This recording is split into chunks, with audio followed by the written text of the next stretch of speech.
ये कहानी है वारिक फ्लाइट 967 की।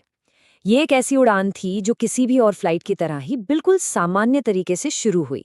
लेकिन कुछ ही घंटों में ये एक ऐसी अविश्वसनीय घटना में बदल गई जिसने इंसानी हिम्मत की सारी हदों को हमेशा के लिए बदल कर रख दिया।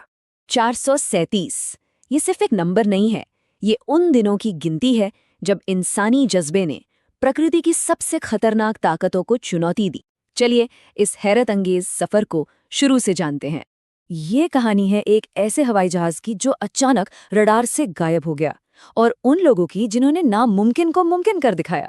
ये एक ऐसी दास्तान है जो हमें सोचने पर मजबूर करती है कि जब सब कुछ खत्म हो जाए, क्या तब भी कोई उम्मीद बचती है? तो ये सब हुआ कैसे? चलिए वक्त में थोड़ा पीछे चलते हैं। तारीख थी 30 जनवरी 1979। एक आम सी उड़ान जो कुछ ही देर में अमेज़न के घने जंगलों के अंधेरे में खो जाने वाली थी। तो ये विमान था बोइंग 707, मतलब अपने जमाने की क्वीन ऑफ द स्काईज कह सकते हैं इसे। इसमें कुल 165 लोग सवार थे, 153 यात्री और 12 क्रू मेंबर्स। और इसे उड़ा कौन रहा था? कैप्टन गिलबर्टो अरूजो दा सिल्वा।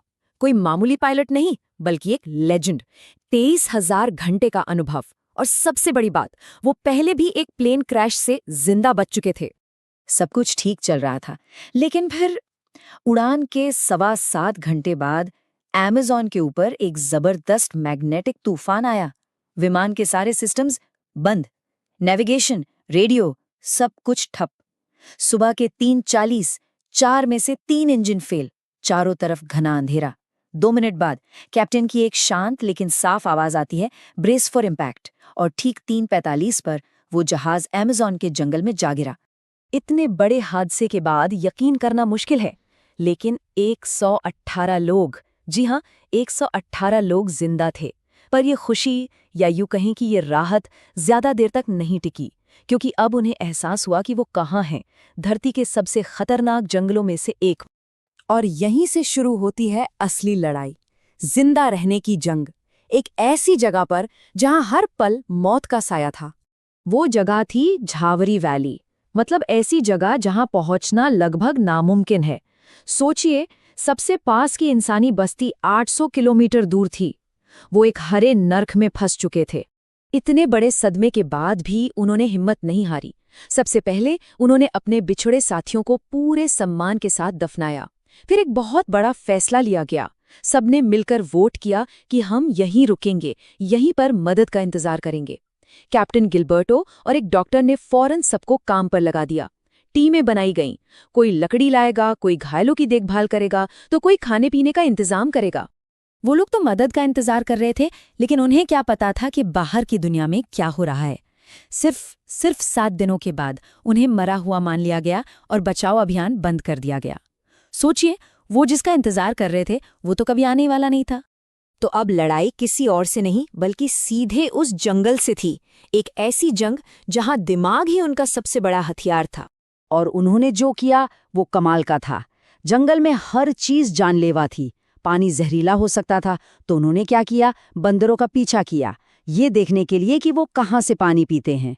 खतरनाक जानवरों से बचने के लिए पेड़ों पर ऊंचे मचान बना लिए, और भूख, उसके लिए प्लेन के टूटे फूटे हिस्सों से ही शिकार के लिए हथियार बना डाले। लेकिन जंगल किसी पर रहम नहीं करता।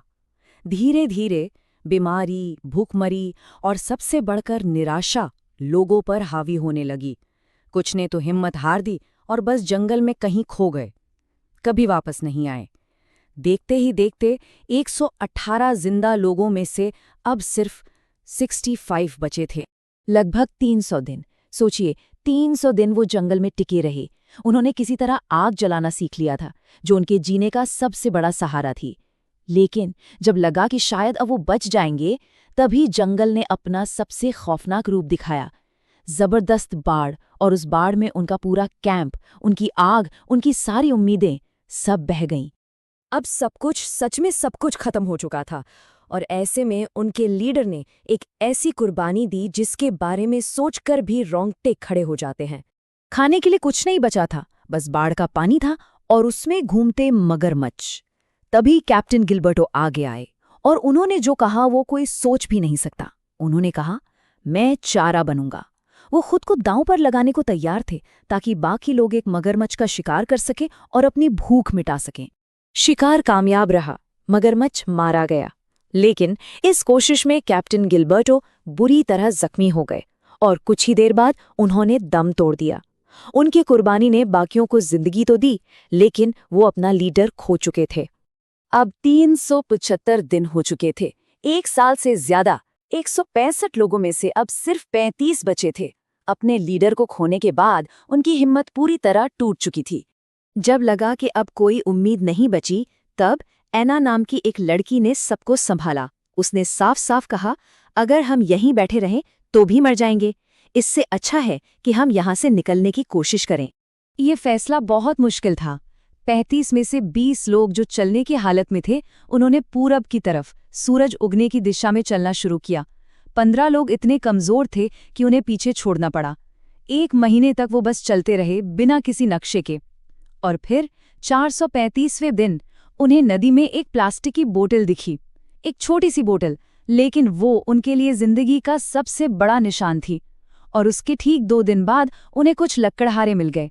उनका 437 दिनों का वो भयानक सफर खत्म हो चुका था। जैसे ही खबर मिली, बचाव दल को तुरंत उस जगह भेजा गया जहां बाकी लोग इंतजार कर रहे थे। और कमाल देखिए, जो 20 लोग चले थे उनमें से 18 बच गए, और जो 15 पीछे रह गए थे उनमें से 8 लोग अब भी जिंदा थे। तो कुल मिलाकर 165 लोगों में से 26 लोग 437 दिनों के बाद 26 लोग उस जंगल से जिंदा वापस आए। ये आंकड़े ही बताते हैं कि ये किसी चमत्कार से कम नहीं था। इस घटना के बाद ब्राजील की सरकार को अपनी गलती का एहसास हुआ और उन्होंने सिर्फ 7 दिन में सर्च ऑपरेशन बंद करने के लिए माफी भी मांगी। उन 26 जिंदा बचे लोगों को देश ने नेशनल हीरो का दर्जा दिया और उनकी इस अविश्वसनीय कहानी को सर्वाइवर्स ऑफ द अमेज़न नाम की किताब में हमेशा के लिए अमर कर दिया गया। ये कहानी ये सिर्फ एक हादसे की कहानी नहीं है, ये इंसान की हिम्मत और जीने की जिद की कहानी है। पर ये एक सवाल भी छोड़ जाती है कि इंसान की सहन शक्ति की, उसकी हिम्मत की आखिरी हद क्या हो सकती है।